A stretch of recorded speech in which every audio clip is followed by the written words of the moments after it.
दोस्तों, आज मैं आपके सामने कुछ ऐसे विषय को लाना चाह रहा हूँ जो विवाद का विषय बना हुआ है।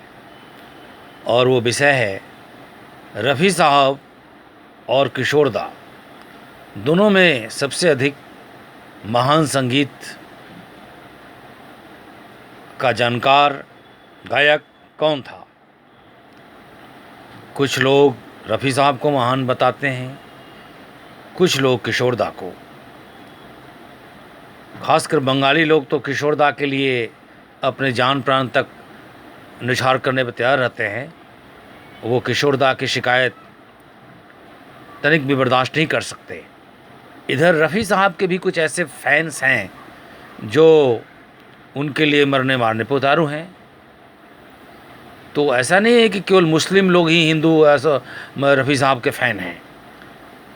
कुछ हिंदू तो मुस्लिम से भी ज़्यादा जो है वो रफ़ी साहब के फ़ैन हैं और उनके समर्थक हैं।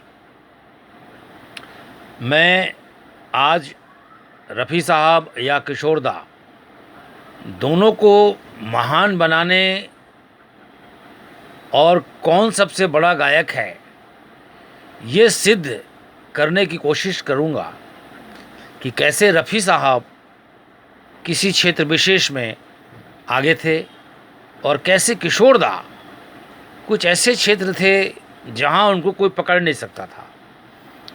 तो इन जटिल विषयों को आज हम समझने का प्रयास करेंगे, क्योंकि ज़रूरी नहीं कि हर बात को केवल विवाद में मारो काटो में ही ख़त्म किया जाए और वहीं उसका निपटारा हो जाए कि भाई चाहे जो हो जाए किशोर दा बड़े हैं, चाहे जो हो जाए रफ़ी साहब बड़े हैं। अरे बिना तर्क के आप किसी एक को बड़ा सिंगर, महान सिंगर नहीं कह सकते हैं।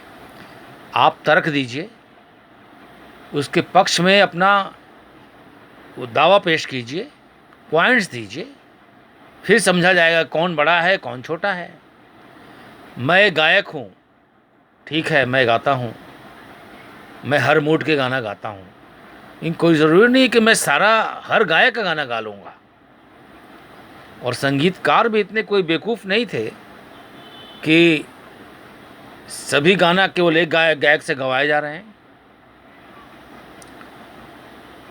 मान लीजिए एक संगीतकार है, उसने कोई धुन बनाई और वो धुन जो है रफ़ी साहब पे फिट हो रहा है, तो रफ़ी साहब के बिना उनका गुजारा नहीं है, उनको बुलाना ही पड़ेगा। क्योंकि अगर किशोर दा को बुलाया गया और किशोर दा उस रेंज पर नहीं गए, उनकी आवाज़ कोई बहुत ऊंची हाई पिच की तो थी नहीं, मीडियम पिच की थी, तो यहाँ पर रफ़ी साहब को लाना मजबूरी है संगीतकार को। और यही हुआ भी है। आप हाथी मेरे साथी पिक्चर का वो गाना देखिए जो लास्ट में आता है, नफ़रत की दुनिया को छोड़ के। लक्ष्मीकांत जी ने किशोर दा को ही गाना पहले ऑफ़र किया था कि भाई ये गाना जो है आप गाइए। किशोर दा ने गाना सुना तो उनके जो है वो होश गुम हो गए कि इतना ऊंचा जाऊंगा तो मेरी आवाज़ ही फट जाएगी, जो भी मैं गा रहा हूँ वो भी गाने लायक नहीं बचूंगा मैं। ये तो मेरा सत्यानाश कराने पर तुले हुए हैं दोनों लक्ष्मीकांत प्यारेलाल। 21 जन्म की हमसे दुश्मनी ले रहे हैं लोग।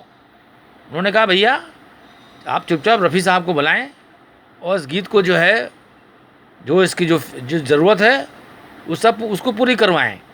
ये हाई पिच से गाना है, इसका स्टार्टिंग ही हाई पिच से होता है।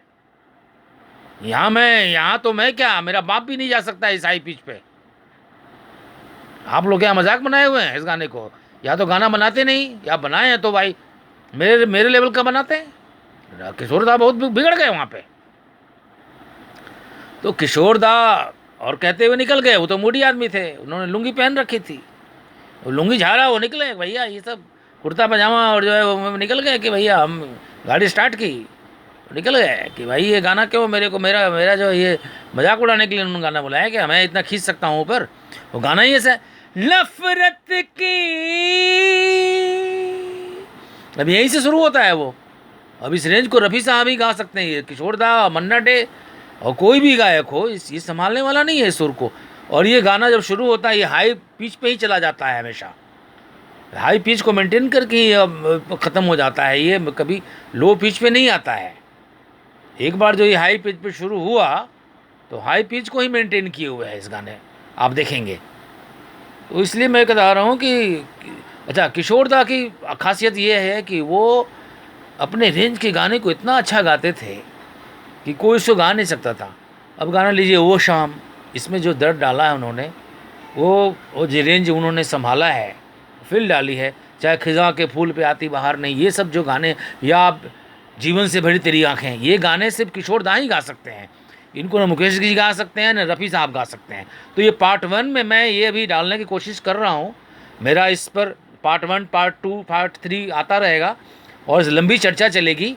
ये एक एपिसोड में होने वाला नहीं है। अभी शुरुआत मैंने की है कि देखिए